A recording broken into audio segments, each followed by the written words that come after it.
Łatwiejszej drogi wam nie wymyślę, no. Ja mojego nie mam. Ej,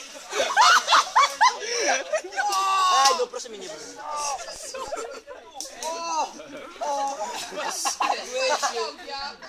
Tutaj.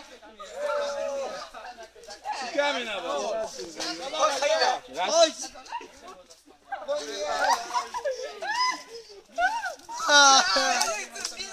Żyję!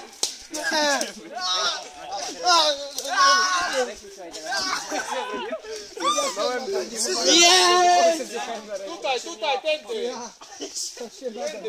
Tu, chłopy, bokiem. No to już zjadłem owce.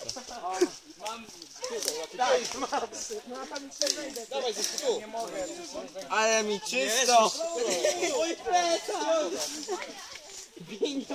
Boka.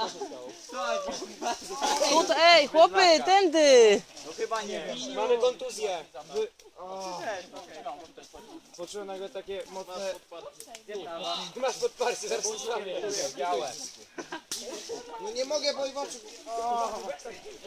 Prezes, prezes, prezes, prezes, prezes. La la la la. Jak tam pani prezes? Super, to jest najlepsza wyprawa w moim życiu. To jest wyprawa survivalowa, jest po prostu outdoor, mega hit. Jestem tak zadowolona. Nasz pan przewodnik właśnie fajnie się nawalił. No jest ekstra. Dla mnie to jest po prostu mega coś super ekstra. Podpisuję się pod tym 2 rękoma. Ekstra.